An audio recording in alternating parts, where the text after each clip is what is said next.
l'idée d'un déploiement massif de l'énergie solaire va automatiquement avoir une implication sur le développement de technologies de stockage.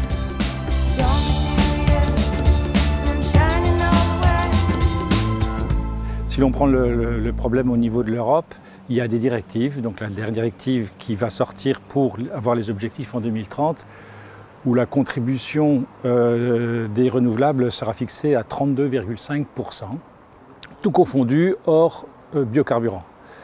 Et donc les pistes de recherche vont dépendre un petit peu des technologies. Donc par exemple pour l'éolien, on a une technologie mature où restent encore des grands projets sur tout ce qui est prédiction et puis aussi qui sont liés aux grands réseaux de transport.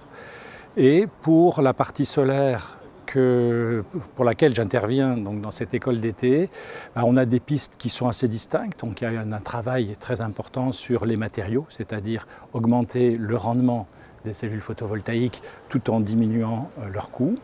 Et puis après, le photovoltaïque est une technologie très particulière parce qu'elle est tout à fait, comment dirais-je, elle arrive effectivement à se diffuser à l'intérieur de l'environnement urbain et c'est une énergie qui jouera un rôle très important dès lors qu'on parle, je dirais, de l'homme au centre de la cité. Donc, ça veut dire que va s'entourer autour de ces technologies tout un travail sur la digitalisation des données, sur comment répartir et gérer l'énergie au plus près du citoyen, comment faire partager à l'ensemble d'une collectivité une production qui est collectivisée.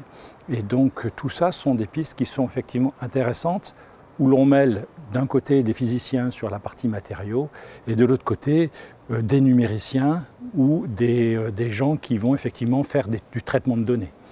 Donc il y a pour le photovoltaïque, vu les coûts qui sont effectivement en baisse, une pénétration que l'on imagine dans les années à venir de quasiment avec des taux de croissance de 40%.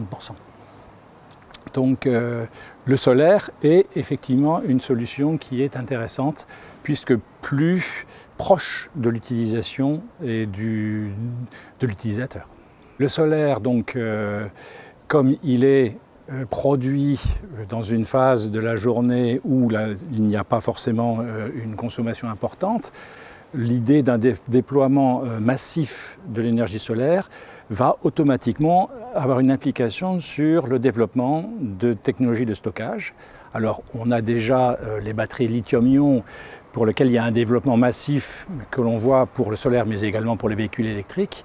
Mais il y a des choses, je dirais, un peu plus prospectives où les excès d'énergie renouvelable vont, je dirais, impliquer des technologies comme le power to gas, où on va fabriquer de l'hydrogène ou du méthane pour coupler le réseau électricité avec les réseaux gaz. Et donc avoir transformation de l'électricité en excès en fuel, je dirais, et ensuite revenir par des moyens dits conventionnels vers l'électricité. Donc le stockage est effectivement une pièce importante du développement du solaire.